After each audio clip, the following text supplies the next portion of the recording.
अध्याय 13।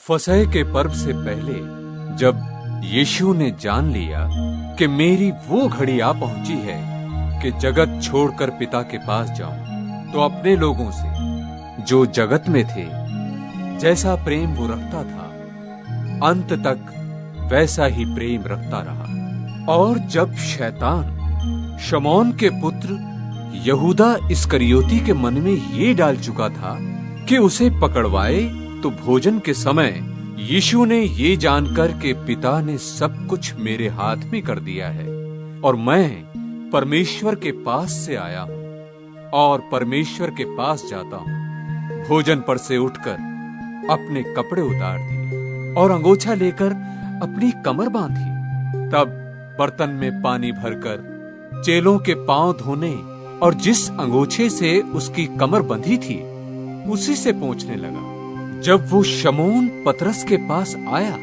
तब उसने उससे कहा, हे प्रभु, क्या तू मेरे पांव धोता है? यीशु ने उसको उत्तर दिया कि जो मैं करता हूं तू अब नहीं जानता, परंतु इसके बाद समझेगा। पतरस ने उससे कहा, तू मेरे पांव कभी न धोने पाएगा। ये सुनकर यीशु ने उससे कहा, यदि मैं तुझे ना धोऊं तो मेरे साथ तेरा कुछ भी साजा नहीं। शमौन पतरस ने उससे कहा, हे प्रभु, तू मेरे पांव ही नहीं वरन हाथ और सिर भी धो दे। यीशु ने उससे कहा, जो नहा चुका है उसे पांव के सिवा और कुछ धोने का प्रयोजन नहीं, परंतु वो बिल्कुल शुद्ध है। और तुम शुद्ध हो, परंतु सब के सब नहीं। वह तो अपने पकड़वाने वाले को जानता था, इसीलिए उसने कहा, तुम सबके सब शुद्ध नहीं। जब वह उनके पांव धो चुका और अपने कपड़े पहनकर फिर बैठ गया तो उनसे कहने लगा, क्या तुम समझे कि मैंने तुम्हारे साथ क्या किया? तुम मुझे गुरु और प्रभु कहते हो और भला कहते हो, क्योंकि मैं वही हूं। यदि मैंने प्रभु और गुरु होकर तुम्हारे पांव धोए, तो तुम्हें भी एक दूसरे के पांव धोना चाहिए, क्योंकि मैंने तुम्हें नमूना दिखा दिया है कि जैसा मैंने तुम्हारे साथ किया है तुम भी वैसा ही किया करो। मैं तुमसे सच सच कहता हूं, दास अपने स्वामी से बड़ा नहीं और न भेजा हुआ अपने भेजने वाले से। तुम तो ये बातें जानते हो और यदि उन पर चलो तो धन्य हो। मैं तुम सबके विषय में नहीं कहता, जिन्हें मैंने चुन लिया है उन्हें मैं जानता हूं, परंतु ये इसलिए है कि पवित्र शास्त्र का ये वचन पूरा हो कि जो मेरी रोटी खाता है उसने मुझ पर लात उठाई।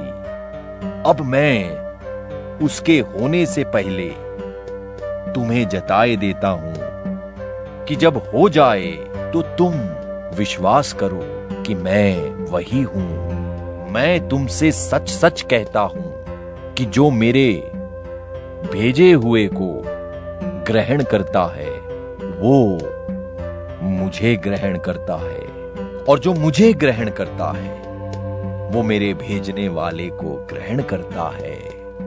ये बातें कहकर यीशु आत्मा में व्याकुल हुआ और ये गवाही दी कि मैं तुमसे सच सच कहता हूं कि तुम में से एक मुझे पकड़वाएगा। चेले ये संदेह करते हुए कि वह किसके विषय में कहता है, एक दूसरे की ओर देखने लगे। उसके चेलों में से एक, जिससे यीशु प्रेम रखता था, यीशु की छाती की ओर झुका हुआ बैठा था। तब शमौन पतरस ने उसकी ओर सैन करके पूछा कि बता तो, वो किसके विषय में कहता है? तब उसने उसी तरह यीशु की छाती की ओर झुककर पूछा, हे प्रभु, वो कौन है?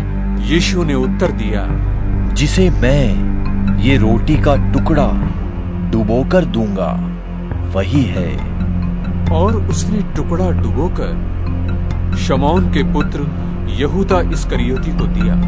और टुकड़ा लेते ही शैतान उसमें समा गया। तब यीशु ने उससे कहा, जो तू करता है तुरंत कर।